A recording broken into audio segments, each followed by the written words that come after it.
All right. Algebra and trigonometry.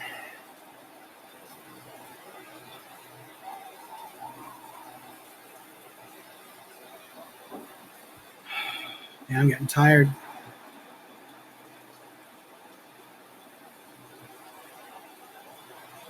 Chapter 1, prerequisites. Excuse me. Chapter outline. Real numbers, algebra essentials. Exponents and scientific notation. Radicals and rational exponents. Polynomials. Factoring polynomials. Rational expressions. Introduction to prerequisites. It's a cold day in Antarctica. In fact, it's always a cold day in Antarctica. Earth's southernmost continent, Antarctica, experiences the coldest, driest, and windiest conditions known. The coldest temperature ever recorded, over 100 degrees below zero on the Celsius scale. It was recorded by remote satellite.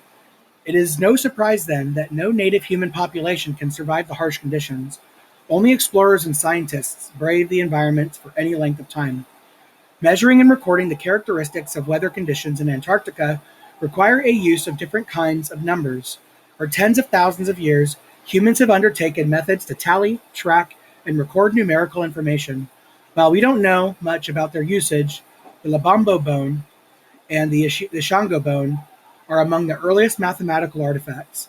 Found in Africa, their clearly deliberate groupings of notches may have been used to track time, moon cycles, or other information. Performing calculations with them and using the results to make predictions requires an understanding of relationships among numbers. In this chapter, we will review sets of numbers and properties of operations used to manipulate numbers. This understanding will serve as prerequisite knowledge throughout our study of algebra and trigonometry.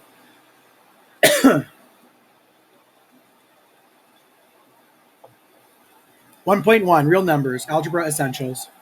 Learning Objectives. In this section, you will classify a real number as a natural, whole, integer, rational, or irrational number. Perform calculations using orders of operations. Use the following properties of real numbers: commutative, associative, distributive, inverse, and identity. Evaluate algebraic expressions. Simplify algebraic expressions. It is often said that mathematics is the language of science. If this is true, then an essential part of the language of mathematics is numbers. The earliest use of numbers occurred 100 centuries ago in the Middle East to count or enumerate items. Farmers, cattle herders, and traders used tokens, stones, or markers to signify a single quantity, a sheaf of grain, a head of livestock, or a fixed length of cloth, for example. Doing so made commerce possible, leading to improved communications and the spread of civilization. 3,000 to 4,000 years ago, Egyptians introduced fractions. They first used them to show reciprocals. Later, they used them to represent the amount when a quantity was divided into equal parts. But what if there was no cattle to trade, or an entire crop of grain was lost in a flood? How could someone indicate the existence of nothing? From earliest times, people had thought of a base state, while counting and used various symbols to represent this null condition. However, it was not until about the 5th century CE in India that zero was added to the number system and used as a numeral in calculations. Clearly, there was also a need for numbers to represent loss or debt. In India, in the 7th century CE, negative numbers were used as solutions to mathematical equations and commercial debts. The opposites of the counting numbers expanded the number system even further. Because of the evolution of the number system, we can now perform complex calculations using these three other categories of real numbers. In this section, we will explore sets of numbers, calculations with different kinds of numbers, and the use of numbers and expressions. Classifying a real number. The number we use for counting or enumerating items are the natural numbers, 1, 2, 3, 4, 5, and so on. We describe them in set notation as bracket 1, 2, 3, ellipses, end bracket, where the ellipsis indicates the number continue to infinity. The natural numbers are, of course, also called the counting numbers. At any time we enumerate the numbers of a team, counts the coins in a collection, or tally the trees in a grove, we are using the set of natural numbers. The set of whole numbers is the set of natural numbers plus 0. And then that's bracket 0, 1, 2, 3, ellipses, end bracket. The set of integers adds the opposites of the natural numbers to the set of whole numbers. Bracket, ellipses, -3, -2, -1, 0, 1, 2, 3, ellipses, end bracket. It is useful to note that the set of integers is made up of 3 distinct subsets: negative integers, 0, and positive integers. In this sense, the positive integers are just the natural numbers. Another way to think about it is that the natural numbers are a subset of the integers. The set of rational numbers is written as bracket m over n, where m and n are integers and n does not equal 0, end bracket. Notice from the definition that rational numbers are fractions or quotients containing integers in both the numerator and the denominator, and the denominator is never 0. We can also see that every natural number, whole number, and integer is a rational number with a denominator of 1.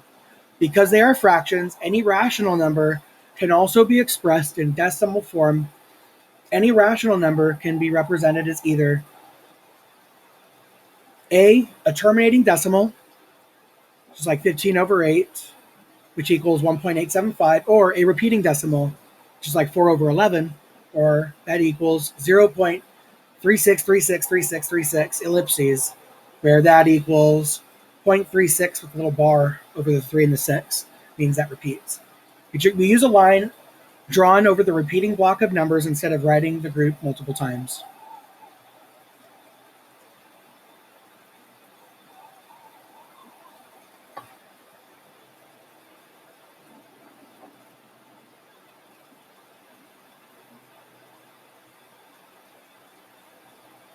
Rational numbers. At some point in the ancient past, someone discovered that not all numbers are irrational numbers. A builder, for instance, may have found that the diagonal of a square with unit sides was not 2 or even 3 halves, but was something else. Or a garment maker might have observed that the ratio of the circumference to the diameter of a roll of cloth was a little bit more than 3, but still not a rational number. Such numbers are said to be irrational because they cannot be written as fractions. These numbers make up the set of irrational numbers. Irrational numbers cannot be expressed as a fraction of 2 integers. It is impossible to describe this set of numbers by a single rule, except to say that a number is irrational if it is not rational. So we write this down as bracket h, where h is not a rational number, end bracket. Real numbers. Given any number n, we know that n is either rational or irrational. It cannot be both. The sets of rational and irrational numbers together make up the set of real numbers. As we saw with integers, the real numbers can be divided into 3 subsets: negative real numbers, 0, and positive real numbers. Each subset includes fractions, decimals, and irrational numbers according to their algebraic sign. 0 is considered neither positive nor negative. The real numbers can be visualized on a horizontal number line with an arbitrary point chosen as 0, with negative numbers to the left of 0 and positive numbers to the right of 0. A fixed unit distance is then used to mark off each integer on either side of 0. Any real number corresponds to a unique position on the number line. The converse is also true. Each location on the number line corresponds to exactly one real number. This is known as a one-to-one correspondence. We refer to this as the real number line, as shown as figure 1. Sets of numbers as subsets. Beginning with the natural numbers, we have expanded each set to form a larger set, meaning that there is a subset relationship between the sets of numbers we have encountered so far. These relationships become more obvious when seen as the diagram, such as figure 2. Okay. Performing calculations using the order of operations. When we multiply a number by itself, we square it or raise it to a power of 2. For example, 4 squared equals 4 times 4 equals 16. We can raise any number to any power. In general, the exponential notation a to the n means that the number or variable a is used as a factor n times. So a to the n equals a times a ellipses times a n times. In this notation, a to the n is read as the nth power of a, or a to the n, where a is called the base and n is called the exponent. A term is exponential notation may be part of a mathematical expression, which is a combination of numbers and operators. For example, 24 plus 6 times 2 over 3 minus 4 squared is a mathematical expression. To evaluate a mathematical expression, we perform the various operations.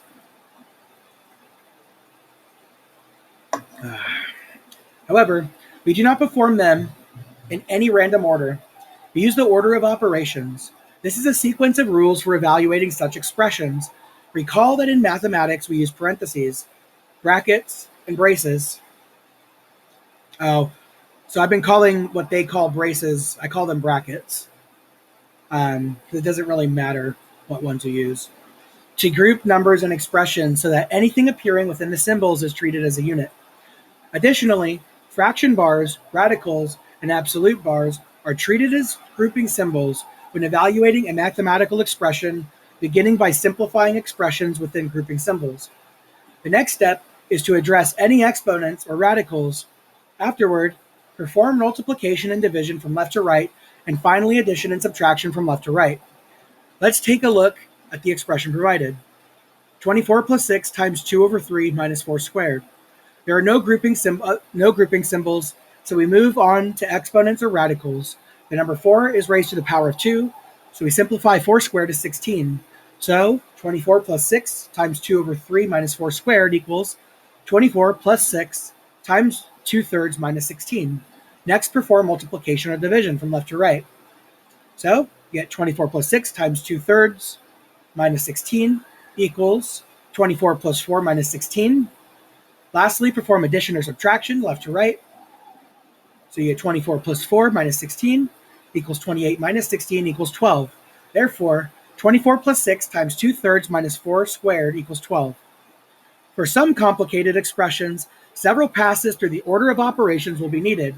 For instance, there may be a radical expression inside parentheses that must be simplified before the parentheses are evaluated. Following the order of operations ensures that anyone simplifying the same mathematical expression will get the same result. Order of operations, that's that. Examples. Using properties of real numbers. For some activities we perform, the order of certain operations does not matter, but the order of the other operations does. For example, it does not make a difference if we put on the right shoe before the left or vice versa. However, it does matter whether we put on the shoe or socks first. The same is true for operations in mathematics. Commutative properties. The commutative property of addition states that the numbers may be added in any order without affecting the sum. A plus B equals B plus A. We can better see this relationship when using real numbers. Negative 2 plus 7 equals 5, and 7 plus negative 2 equals 5. Similarly, the commutative property of multiplication states that numbers may be multiplied in any order without affecting the product. A times B equals B times A. Again, consider an example with real numbers. Negative 11 times negative 4 equals 44, and negative 44 times negative 11 equals 44.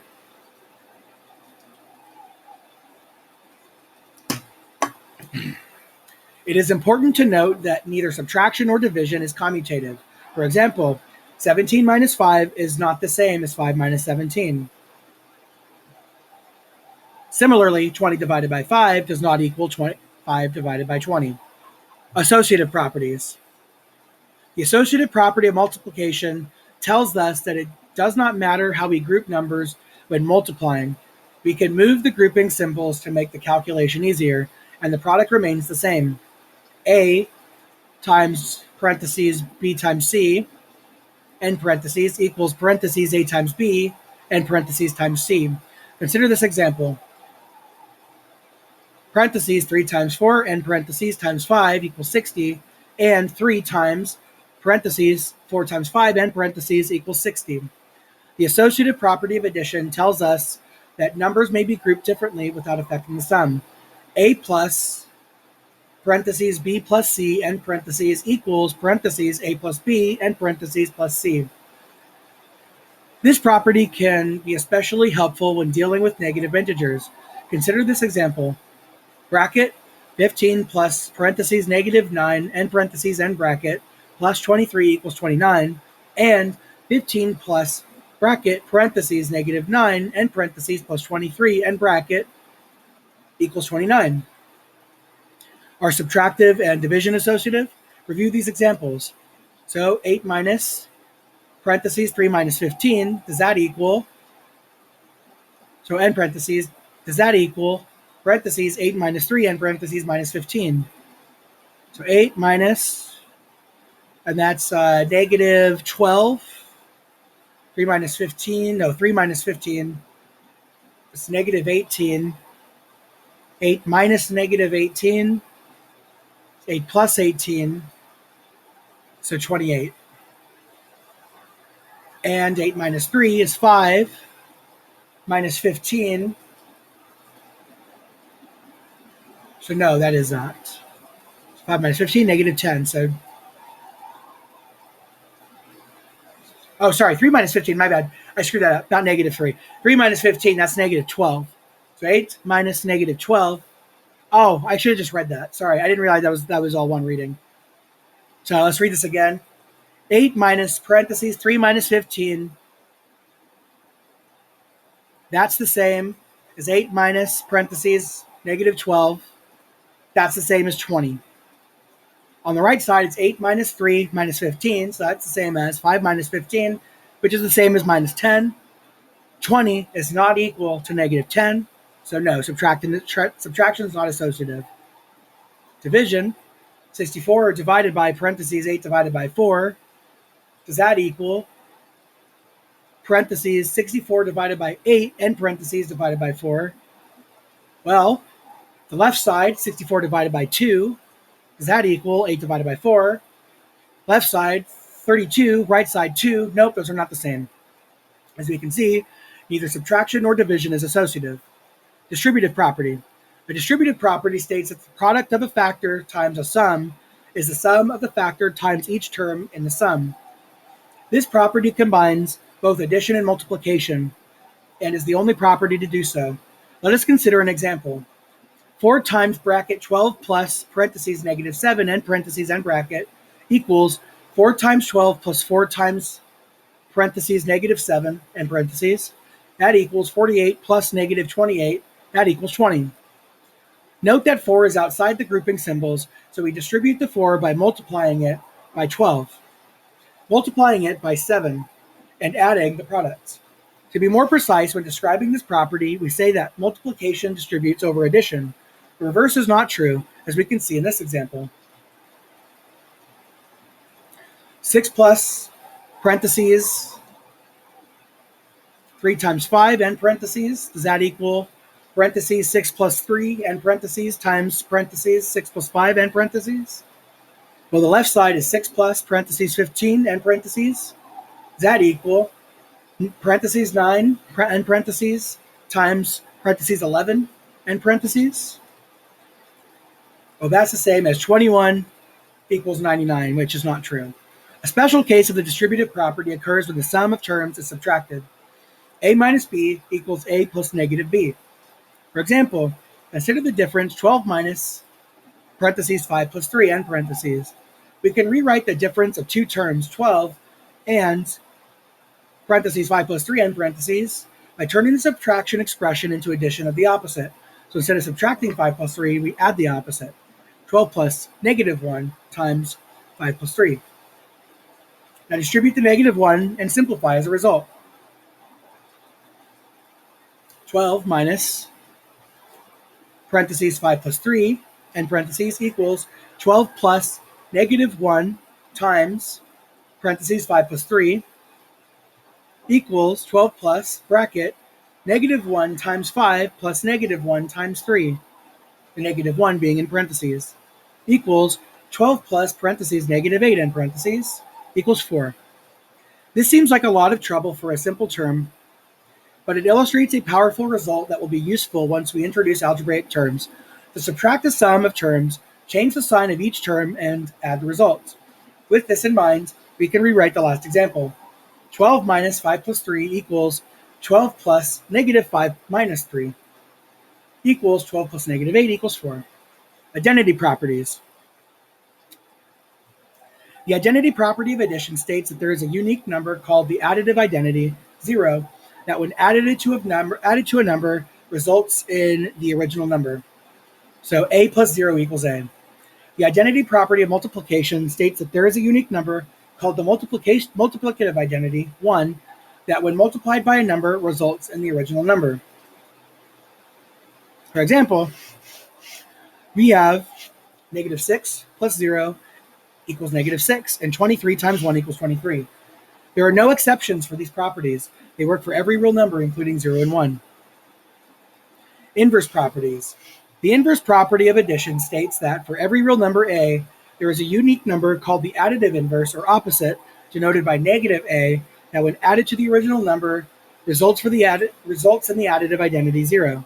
A plus negative a equals 0. For example, if a equals negative 8, the additive inverse is 8, since negative 8 plus 8 equals 0. The inverse property of multiplication holds for all real numbers except 0.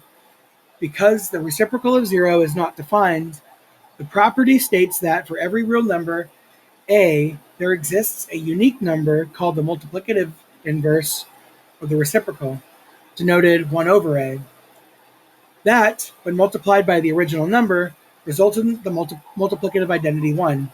For example, if a equals negative 2/3, the reciprocal, denoted 1 over a, is negative 3 over 2, because a times 1 over a equals negative 2/3 times negative 3/2, which equals 1.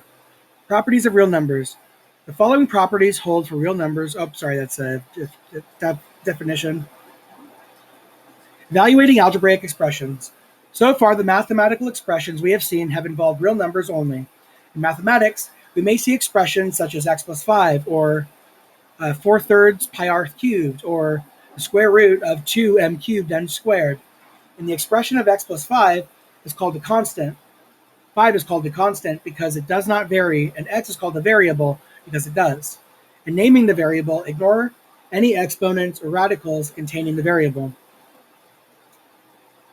An algebraic expression is a collection of constants and variables joined together by the algebraic operations of addition, subtraction, multiplication, and division. We have already seen some real number examples of exponential notation, a shorthand method of writing products of the same factor. When variables are used, the constants and variables are treated the same way. Negative 3 raised to the 5 equals negative 3 5 times. X to the 5 equals x 5 times. 2 times 7, all quantity cubed, equals 2 times 7 quantity times 2 times 7 quantity times 2 times 7 quantity. And then yz cubed is yz times yz times yz. Or y cubed z cubed. In each case, the component really tells us how many factors of the base to use, whether the base consists of constants or variables. Any variable in an algebraic expression may take on or be assigned different values. When that happens, the value of the algebraic expression changes. To evaluate an algebraic expression means to determine the value of the expression for a given value of each variable in the expression. Replace such variable in the expression with the given value, then simplify the result expression using the order of operations in the algebraic expression contains more than one variable. Replace each variable with its assigned value and simplify the expression as before.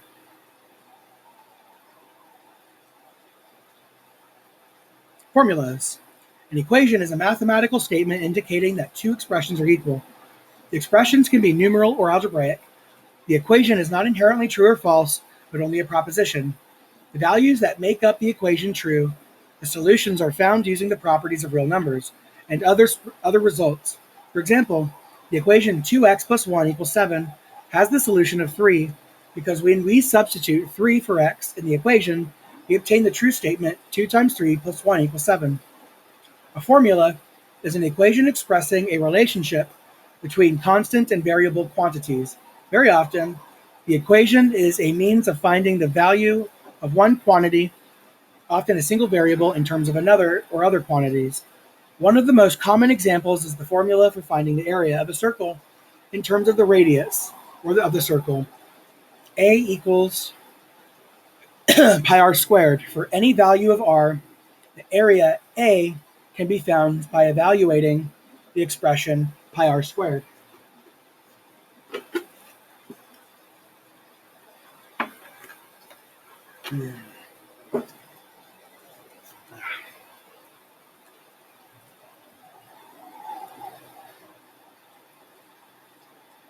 Simplifying algebraic expressions. Sometimes we can simplify an algebraic expression to make it easier to evaluate or to use in some other way.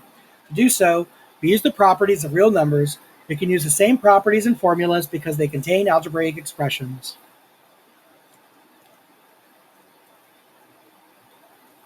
Okay, that's it for 1.1. These questions I will do another time. 1.2, exponents and scientific notation. Learning objectives. In this section, you will use the product rule of exponents, use the quotient rule of exponents, use the power rule of exponents, use the zero exponent rule of exponents, use the negative rule of exponents, find the power of a product and the quotient, simplify exponential expressions, use scientific notation.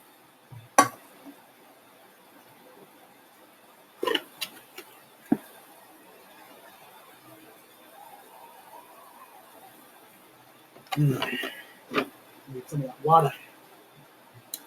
Mathematicians, scientists, and economists commonly encounter very large and very small numbers, but it may not be obvious how common such figures are in everyday life. For instance, a pixel is the smallest unit of light that can be perceived and recorded by a digital camera. A particular camera might record an image that is 2048 pixels by 1536 pixels, which is a very high resolution picture. It can also perceive a color depth, graduations in colors of up to 48 bits per frame, and can choose the equivalent of 24 frames per second. The maximum possible number of bits of information used to film 1 hour, 3600 second digital film is then extremely large number. When using a calculator, we enter 2048 times 1536 times 48 times 24 times 3600 and press enter. The calculator displays 1.304596316E13. What does this mean? The E13 portion of the result represents the exponent 13 of 10. So there are a maximum of approximately 1.3 times 10 to the 13 bits of data in that 1 hour film. In this section, we review rules of exponents first, and then apply them to calculations involving very large or small numbers. Using the product's rule of exponents. Consider the products x cubed, x to the fourth, times x to the fourth. Both terms have the same base x, but they are raised to different exponents. Expand each expression and then rewrite the resulting expression. So x cubed times x to the fourth equals x times x times x times x times x times x times x. So that's 7 times. So that's the same as saying x to the 7.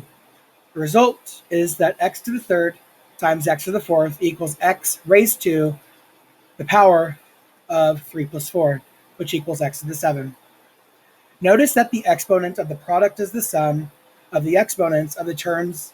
In other words, when multiplying exponential expressions with the same base, we write the result with the common base and add the exponents. This is the product rule of exponents. So a raised to the m times a raised to the n equals a raised to the m plus n power.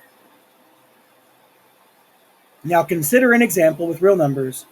2 cubed times 2 to the fourth equals 2 to the 3 plus 4 equals 2 raised to the 7. You can always check that this is true by simplifying each exponential expression.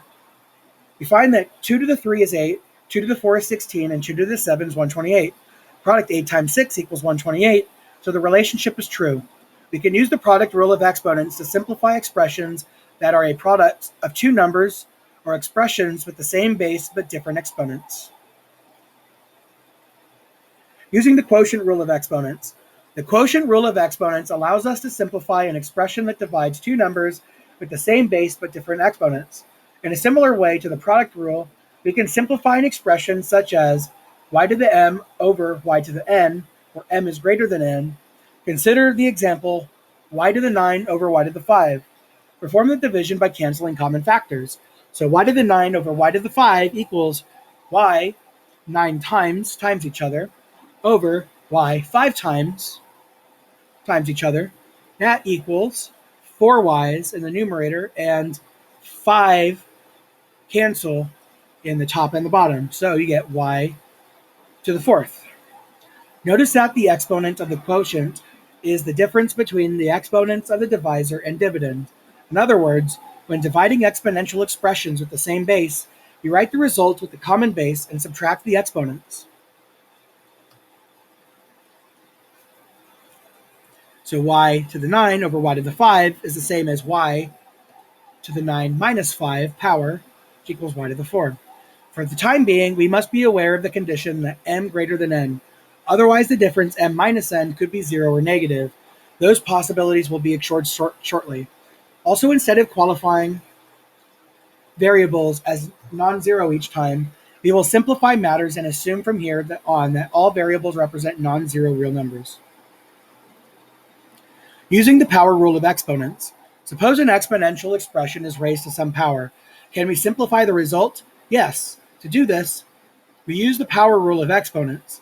Consider the expression x squared quantity to the third.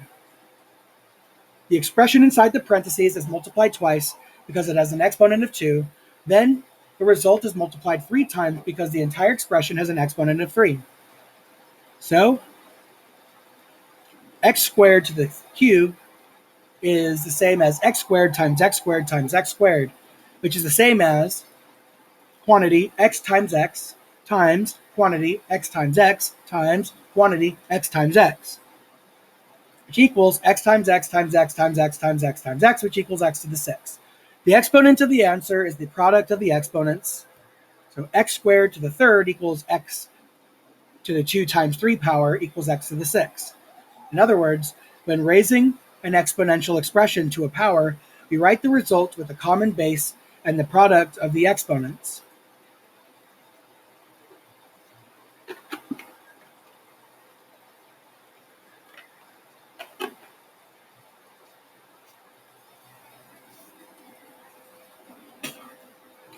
In other words, when raising an exponential expression to a power, we write the result with the common base and the product of the exponents. So quantity a to the m power raised to the n power equals a to the m times n power. Be careful to distinguish between uses of the product rule and the power rule. When using the product rule, different terms with the same bases are raised to powers. In this case, you add the exponents. When using the power rule, a term in exponential notation is raised to a power. In this case, you multiply the exponents. I don't need to read that example. Actually, I'll read the example because why not?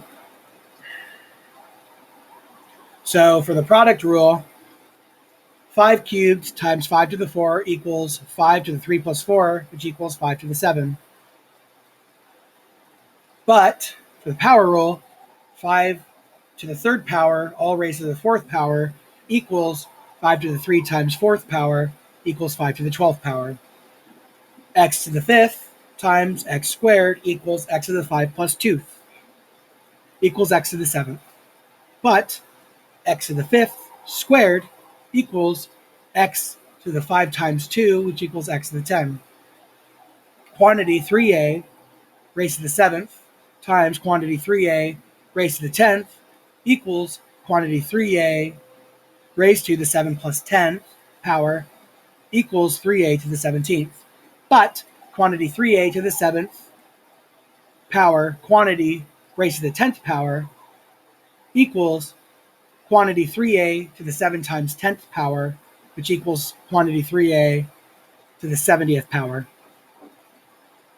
Using the zero exponent of a rule of exponents, return to the quotient rule. Make the condition that m is greater than n so that the difference m minus n would never be 0 or negative. What would happen if m equals n? In this case, we would use the zero exponent rule of exponents to simplify the expression to 1. To see how this is done, let us begin with an example. T to the 8 over t to the 8 equals 1.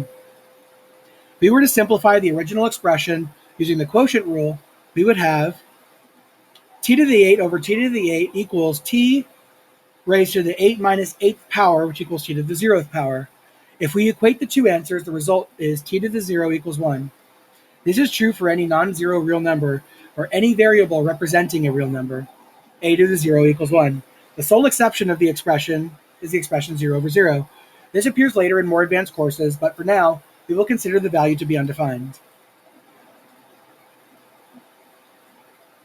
Using the negative rule of exponents, another useful result occurs if we relax the condition that m is greater than n in the quotient rule even further. For example, we can simplify h to the third.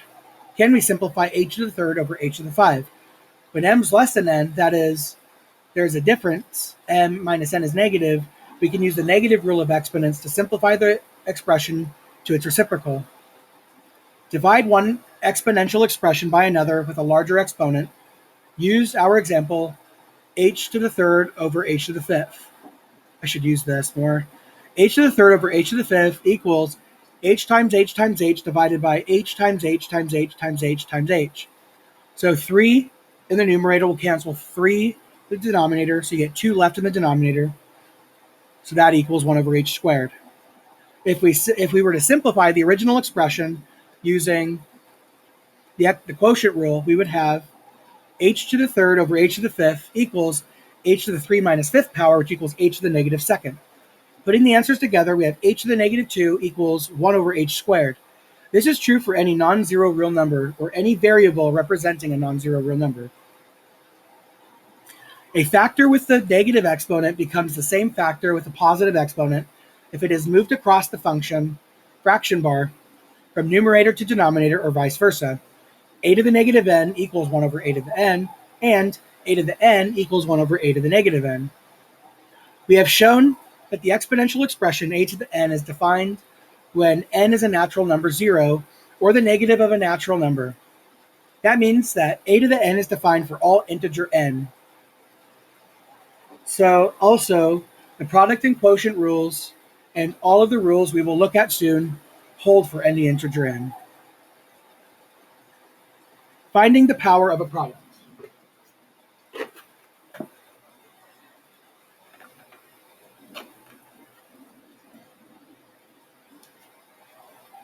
To simplify the power of a product of two exponential expressions, we can use the power of a product rule of exponents, which breaks up the power of a product of factors into the product of the powers of the factors. For instance, consider the quantity p times q all raised to the third power. We begin by using the associative and commutative properties of multiplication to regroup the factors. So, pq all raised to the third equals pq times pq times pq, and then we break out get rid of the parentheses. It's p times q times p times q times p times q, which if you rearrange, you get p times p times p times q times q times q, which is the same as saying p cubed times q cubed. In other words, pq cubed equals p cubed times q cubed. Finding the power of a quotient. To simplify the power of a quotient of two expressions, we can use the power of a quotient rule, which states that the power of a quotient of factors is the power of the factors of the powers of the factors. Sorry. The quotient of factors is the quotient of the powers of the factors. For example, let's look at the following example. Quantity e to the negative 2 times f squared, all raised to the 7th, equals f to the 14th over e to the 14th. Let's rewrite the original problem differently and look at the result. So same initial condition, equals parentheses f squared over e squared, all raised to the 7th. And then you distribute the 7 in, and then do multiplication rule. It appears from the last two steps that we can use power of a product rule as a power of a quotient rule. So same initial conditions. So f squared over e squared all raised to the 7th. Then you get f squared to the 7th over e squared to the 7th. Then you get f squared to the 2 times 7 over e to the 2 times 7. That all equals f to the 14th over e to the 14th. Nice. Simplifying exponential expressions.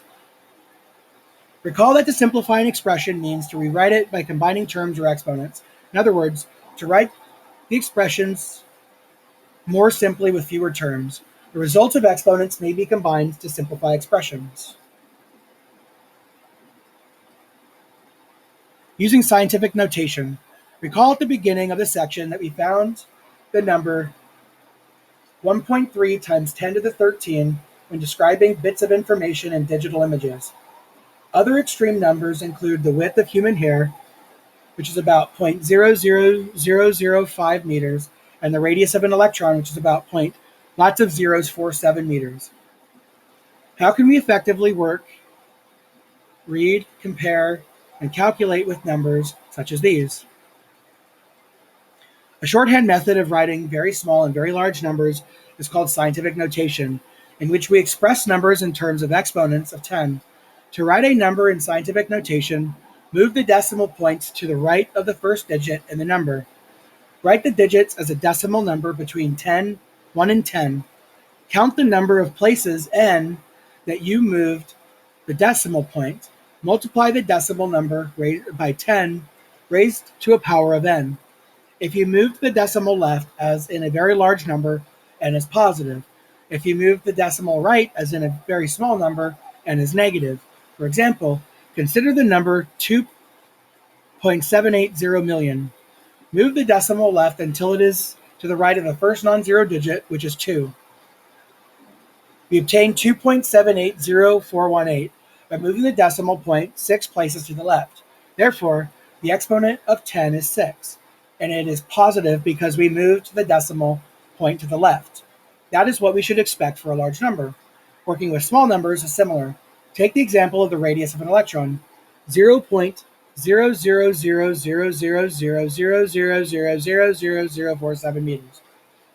I don't know if I got that right. Perform the same series of steps as above, except the decimal point to the right. Be careful not to include the leading zero in your count. We move the decimal point 13 places to the right, so the exponent of 10 is 13. The exponent is negative because we moved the decimal point to the right. This is what we should expect for a small number.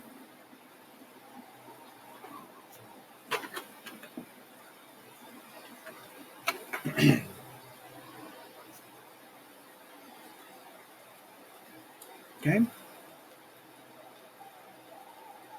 Converting from scientific to standard notation.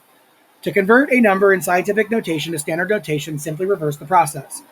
Move the decimal n places to the right if n is positive, or n places to the left if n is negative, and add zeros as needed.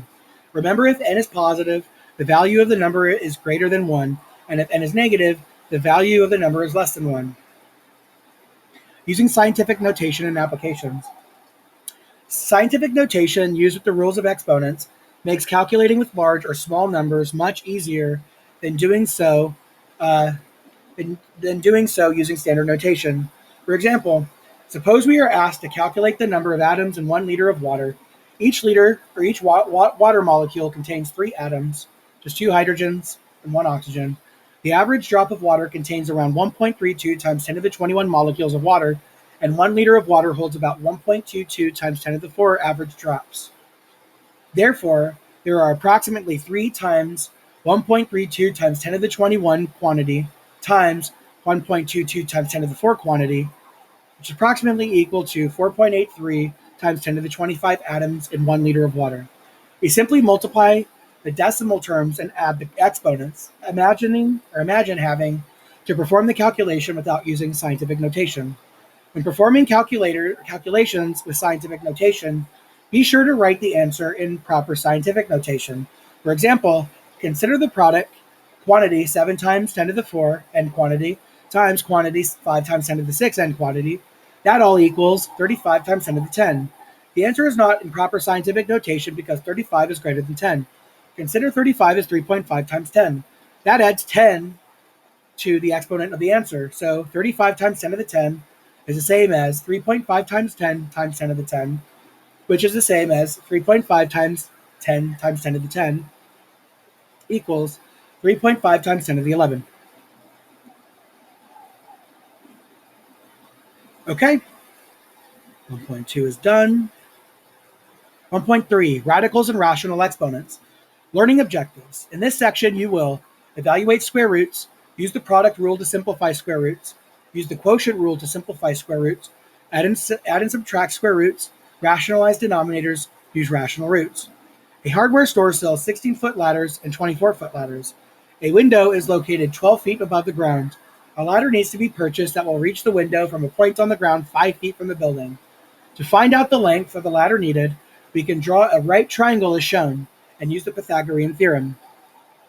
Now we need to find out the length that, when squared, is 169. To determine which ladder to choose, to determine which ladder to choose. In other words, we need to find a square root. In this section, we will investigate methods of finding solutions to problems such as this one. When the square root of a number is squared, the result is the original number, since 4 squared equals 16. The square root of 16 is 4. The square root function is the inverse of the squaring function, just as subtraction is the inverse of addition. To undo squaring, we take the square root.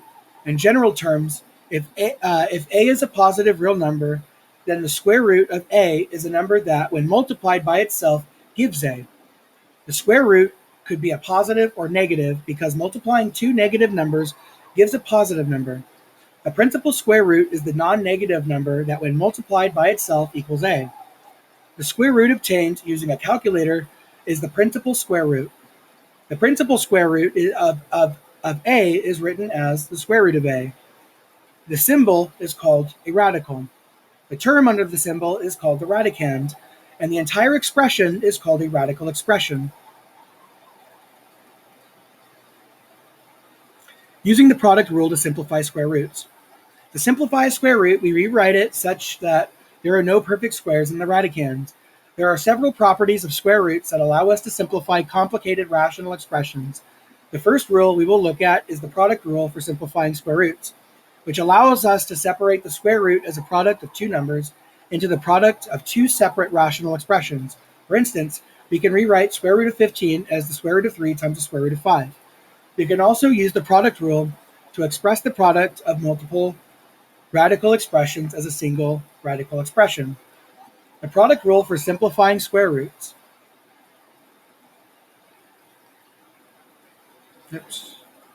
Using the quotient rule to simplify square roots. Just as we can rewrite the square root of a product as a square root of square roots, so too can we rewrite the square root of a quotient as a quotient of square roots. Using the quotient rule for simplifying square roots.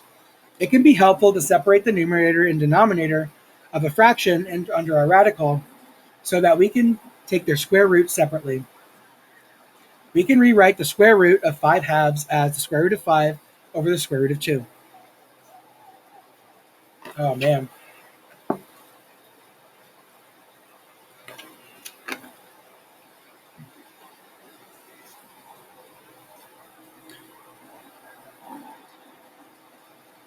Adding and subtracting square roots. We can add or subtract radical expressions only when they have the same radicand and when they have the same radical type, such as square roots. For example, the sum of root 2 and 3 times root 2 is 4 times root 2. However, it is often possible to simplify radical expressions, and that may change the radicands. The radical expression root 18 can be written with a 2 in the radicand as a 3 root 2, so root 2 plus root 18 equals 2 root 2 plus 3 root 2, which equals 4 root 2. Rationalizing denominators. When an expression involving square root radicals is written in simplest form, it will not contain a radical in the denominator. We can remove radicals from the denominators of fractions using a process called rationalizing the denominator. We know that multiplying by 1 does not change the value of an expression. We use this property of multiplication to change expressions that contain radicals in the denominator. To remove radicals from the denominators of fractions, multiply by the form of 1 that will eliminate the radical. For a denominator containing a single term, multiply by the radical the denominator over itself. In other words, if the denominator is b times root c, multiply by root c over root c. For a denominator containing the sum or difference of rational and irrational terms, multiply the numerator and denominator by the conjugate of the denominator, which is found by changing the sign of the radical portion of the denominator. If the denominator is a plus b times root c, then the conjugate is a minus b times root c. Using rational roots. Although square roots are the most common rational roots, we can also find cube roots, fourth roots, fifth roots, and more.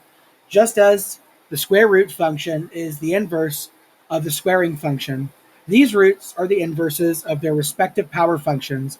These functions can be useful when we need to determine the number that, when raised to a certain power, gives a certain number. Understanding nth roots. Suppose that we know that a cubed equals 8. We want to find what number raised to the third power is equal to 8. Since 2 cubed is 8, we say that 2 is the cube root of 8. The nth root of a is a number that, when raised to the nth power, gives you a. For example, minus 3 is the fifth root of negative 243, because negative 3 raised to the fifth power equals negative 243. If a is a real number with at least one nth root, then the principal nth root of a is the number with the same sign as a that, when raised to the nth power, equals a. The principal nth root of a is written as the nth root of a, where n is a positive integer greater than or equal to 2. In the radical expression, n is called the index of the radical. So that symbol, I'll say n root a. I think that's a good way to say it. Using rational expressions. Radical expressions can also be written without using the radical symbol. We can use the rational fractional exponents. The index must be a positive integer. If the index is even, then a cannot be negative. We cannot have a rational exponents with numerators other than 1. In these cases, the exponent must be a fraction in the lowest terms. We raise the base to a power and then take the nth root. The number tells us the power and the denominator tells us the root. A raised to the m over n equals, parentheses, n root a, n parentheses, raised to the m, which equals n root quantity a to the m power. All the properties of exponents that we learned for integer exponents also hold for rational exponents.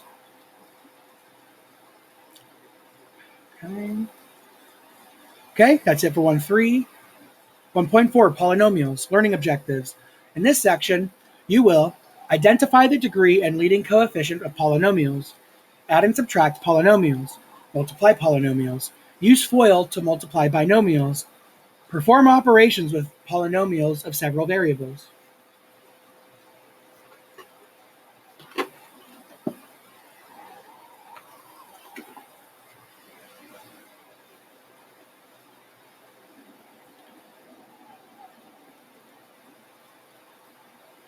Mahi is building a little free library, a small house-shaped book repository, whose front is the shape of a square topped with a triangle. There will be a rectangular door through which people can take and donate books. Mahi wants to find the area of the front of the library so that they can purchase the correct amount of paint. Using the measurement of the front of the house,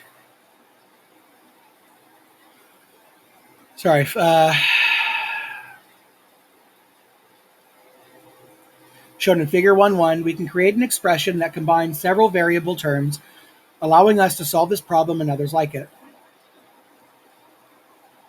First, find the area of the square in square feet.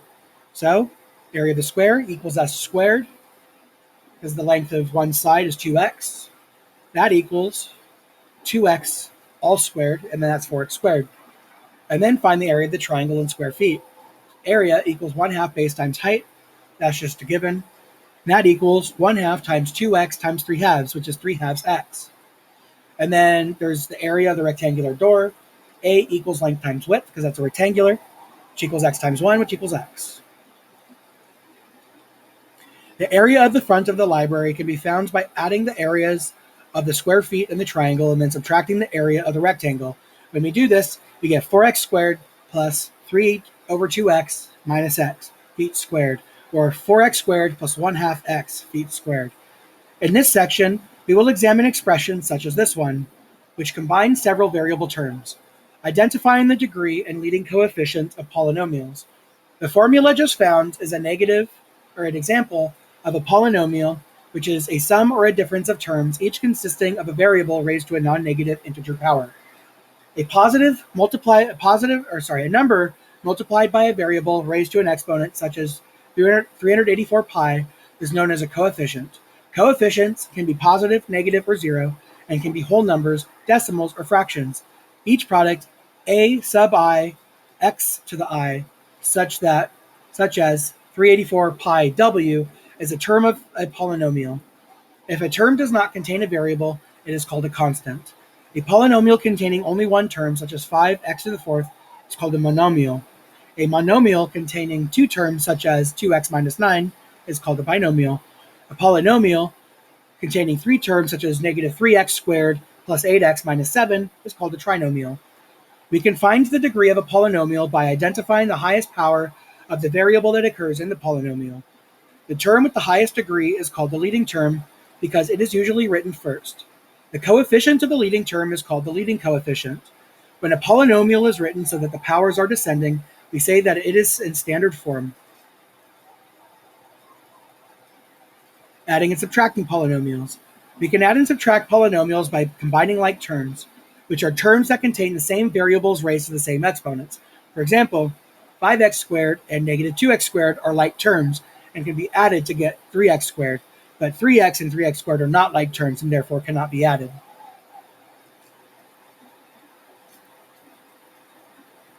Multiplying polynomials.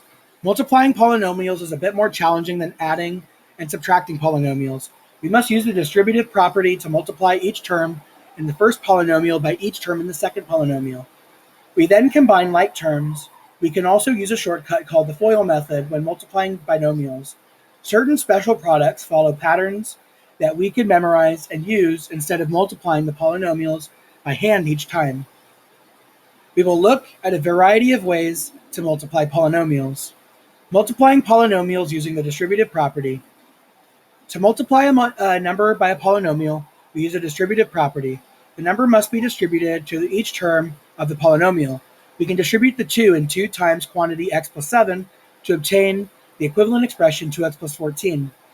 When multiplying polynomials, the distributive property allows us to multiply each term of the first polynomial by each term of the second. We then add the products together and combine like terms to simplify. Using FOIL to multiply binomials. A shortcut called FOIL is sometimes used to find the product of two binomials. It is called FOIL because we multiply the first terms, the outer terms, the inner terms, and the last terms of each binomial. The FOIL method arises out of the distributive property. We are simply multiplying each term of the first binomial by each term of the second binomial and then combining like terms. Okay. Perfect square trinomials. Certain binomial products have special forms. When a binomial is squared, the result is called a perfect square trinomial. We can find the square by multiplying the binomial by itself. However, there is a special form that each of these perfect square trinomials takes, and memorizing the form makes squaring binomials much easier and faster. Let's look at a few square trinomials to familiarize ourselves with the form. So, x plus 5 all squared equals x squared plus 10x plus 25. X minus 3 all squared equals x squared minus 6x plus 9. 4x minus 1 all squared equals 16x squared minus 8x plus 1. Notice that the first term of each trinomial is the square of the first term of the binomial, and similarly, the last term of each trinomial is the square of the last term of the binomial. The middle term is double the product of the two terms. Lastly, we see the first sign of the trinomial is the same as the sign of the binomial. Difference of squares. Another special product is called the difference of squares, which occurs when we multiply a binomial by another binomial with the same terms but the opposite sign. Let's see what happens when we multiply x plus 1 times x minus 1 using the FOIL method. So that equals x squared minus x plus x minus 1, which is x squared minus 1. The example term, the middle term drops out, resulting in a difference of squares. Just as we did with the perfect squares, let's just look at a few examples.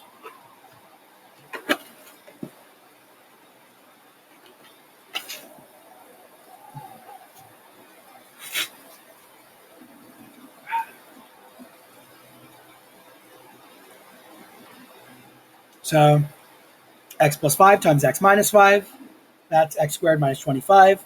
X plus 11 times x minus 11 equals x squared minus 121. 2x plus 3 times 2x minus 3 is 4x squared minus 9. Because the sign changes in the second binomial, the outer and inner terms cancel each other out, and we are left only with the square of the first term minus the square of the last term. Performing operations with polynomials of several variables. We have looked at polynomials containing only one variable. However, a polynomial can contain several variables. All of the same rules apply when working with polynomials containing several variables. Consider an example. A plus 2b quantity times quantity 4a minus b minus c, all closed. Use a distributive property, so you'll yoink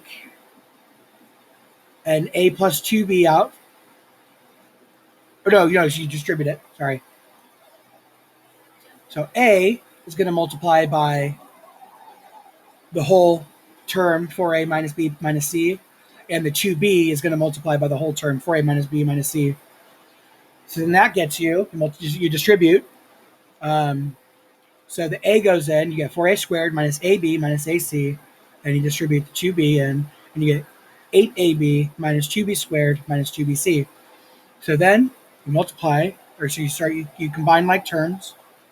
So you get 4a squared plus, and quantity, minus ab plus 8ab, and quantity, minus ac minus 2b squared minus 2bc. And then you just combine. So you get 4a squared plus 7ab minus ac minus 2bc minus 2b squared.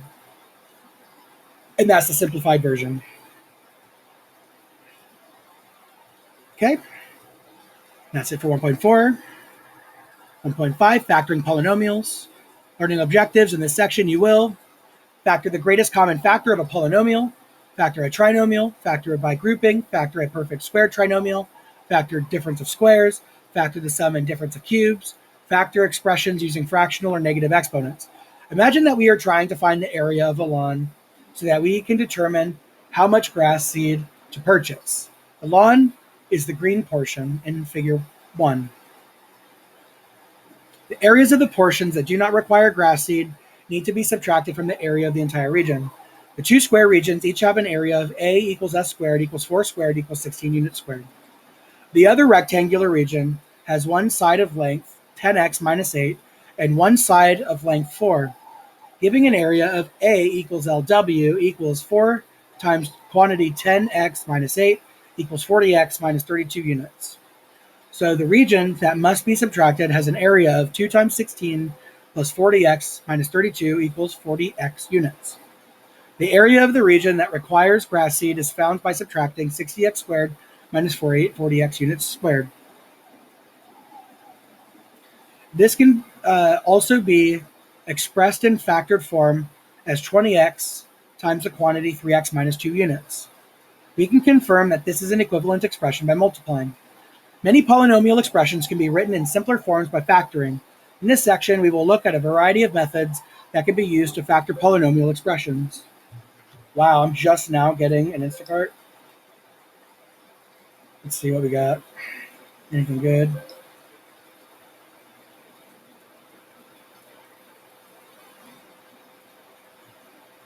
Nope, that's too far. It's almost a $10 drive. That one's not too bad, but there. Too far. Too far. Okay. Let's not do that. I'll just worry about it tomorrow. All right. Factoring the greatest common factor of a polynomial. When we study fractions, we learn that the greatest common factor, or GCF, of two numbers is the largest number that divides evenly into both numbers. For instance, 4 is the GCF of 16 and 20 because it is the largest number that divides evenly into both 16 and 20. The GCF of polynomials works the same way. 4x is the GCF of 16x and 20x squared because it is the largest polynomial that divides evenly into both 16x and 20x squared. When factoring a polynomial expression, our first step should be to check for a GCF. Look for the GCF of the coefficients, then look for the GCF of the variables.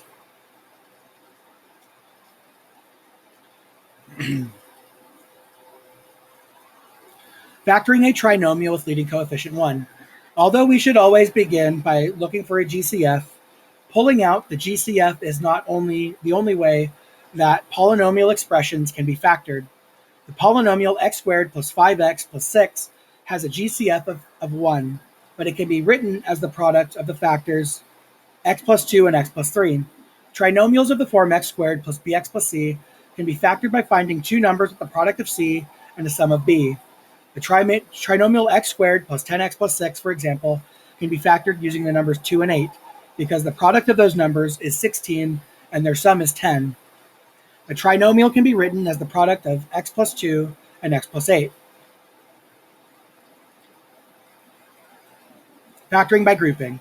Trinomials with leading coefficients other than 1 are slightly more complicated to factor.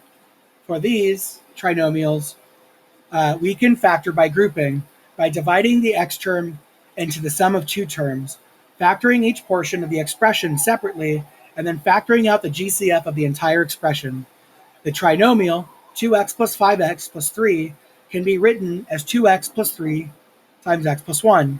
Using this process, we begin by writing the original expression as 2x squared plus 2x plus 3x plus 3, and then factor each portion of the expression to obtain 2x quantity times quantity x plus 1 and quantity plus 3 times quantity x plus 1. We then pull out the GCF of x plus 1 to find the factored expression. Factoring a perfect square trinomial. A perfect square trinomial is a trinomial that can be written as a square of a binomial. Recall that when a binomial is squared, the result is the square of the first term added to twice the product of the two terms and the square of the last term. So a squared plus 2ab plus b squared equals quantity a plus b squared, and a squared minus 2ab plus b squared equals the quantity a minus b squared.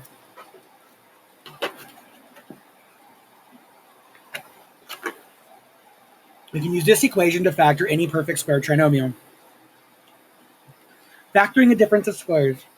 A difference of squares is a perfect square subtracted from a perfect square. Recall that a difference of squares can be written as factors containing the same terms but opposite signs because the middle terms cancel each other out when the two factors are multiplied.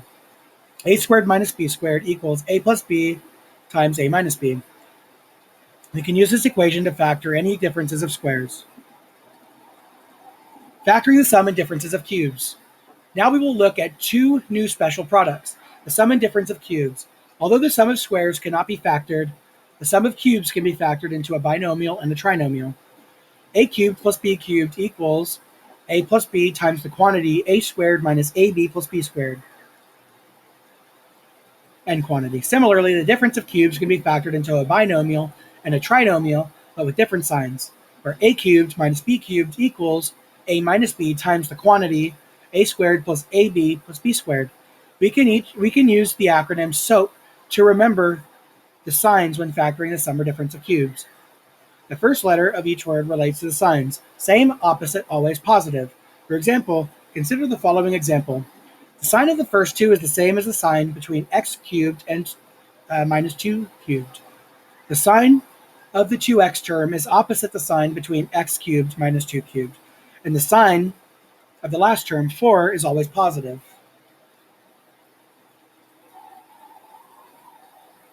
Factoring expressions with fractional or negative exponents. Expressions with fractional or negative exponents can be factored by pulling out a GCF. Look for the variable or exponent that is common to each term of the expression and pull out that variable or exponent raised to the lowest power. These expressions follow the same factoring rules as those with integer exponents. For instance, 2x to the 1/4 power plus 5x to the 3/4 power can be factored by pulling it out next to the 1/4 and being rewritten as x to the 1/4 times quantity 2 plus 5x to the half. Okay, that's it for 1.5. 1.6, rational expressions. Learning objectives. In this section, you will simplify rational expressions, multiply rational expressions, divide rational expressions, add and subtract rational expressions, simplify complex rational expressions. A pastry shop has fixed costs of $280 per week and variable costs of $9 per box of pastries. The shop's costs per week in terms of X. The number of boxes made is 280 plus 9X. We can divide the cost per week by the number of boxes made to determine the cost of per box of pastries. So 280 plus 9X over X, all over X. Notice that the result is a polynomial expression divided by a second polynomial expression. In this section, we will explore quotients of polynomial expressions. Simplifying rational expressions. The quotient of two polynomial expressions is called a rational expression. We can apply the properties of fractions to rationalize expressions, such as simplifying the expressions by canceling common factors from the numerator and the denominator. To do this, we first need to factor both the numerator and denominator. Let's start with the rational expression below. X squared plus 8x plus 16 divided by x squared plus 11x plus 8. We can factor the numerator and denominator to rewrite the expression x plus 4 squared divided by, and then quantity, x plus 4 times x plus 7, and quantity. When we simplify that expression by canceling the common factor x plus 4, x plus 4 over x plus 7 is the final solution to that. Nice. Multiplying rational expressions. Multiplication of rational expression works the same way as multiplication of any other fractions. We multiply the numerators to find the numerator of the product, and we multiply the denominators to find the denominator of the product before multiplying.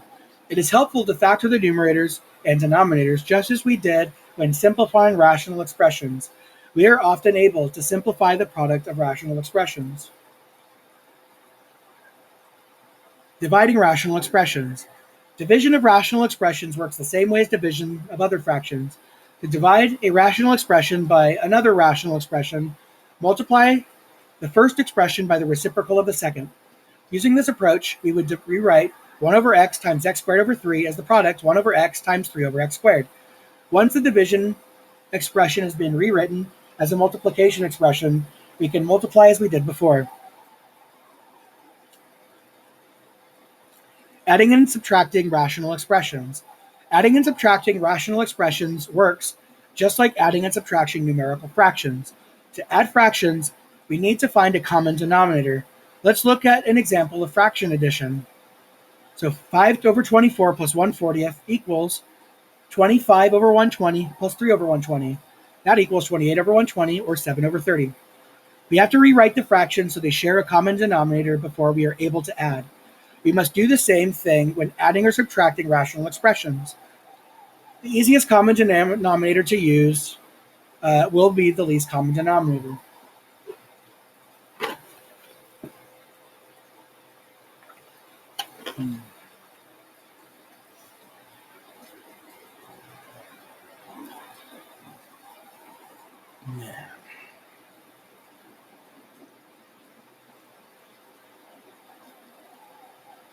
The least common denominator will be used, the least common denominator, LCD. The LCD is the smallest multiple that the denominators have in common. To find the LCD of two rational expressions, we factor the expressions and multiply all the distinct factors. For instance, if the factor denominators were x plus 3 times x plus 4 and x plus 4 times x plus 5, then the LCD would be x plus 3 times x plus 4 times x plus 5. Once we find the LCD, we need to multiply each expression by the form of 1, so that will change the denominator to the LCD. We would need to multiply the expression with the denominator of x plus 3 times x plus 4 by x plus 5 over x plus 5, and the expression with the denominator of x plus 4 times x plus 5 by x plus 3 over x plus 3.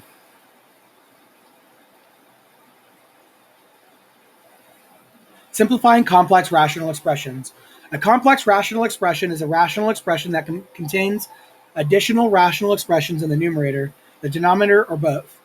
We can simplify complex rational expressions by rewriting the numerator and denominator as a single rational expression and dividing. The complex rational expression a over quantity 1 over b plus c and quantity can be simplified by rewriting the numerator as the fraction of a and combining the expressions in the denominator as 1 plus bc over b. We can then rewrite the expression as multiplication problem using the reciprocal of the denominator. We get a times b over 1 plus b, which is equal to ab over 1 plus b. Okay, end of 1-6. Okay, and that's it. Algebra Trig 2e, finished. Chapter 1.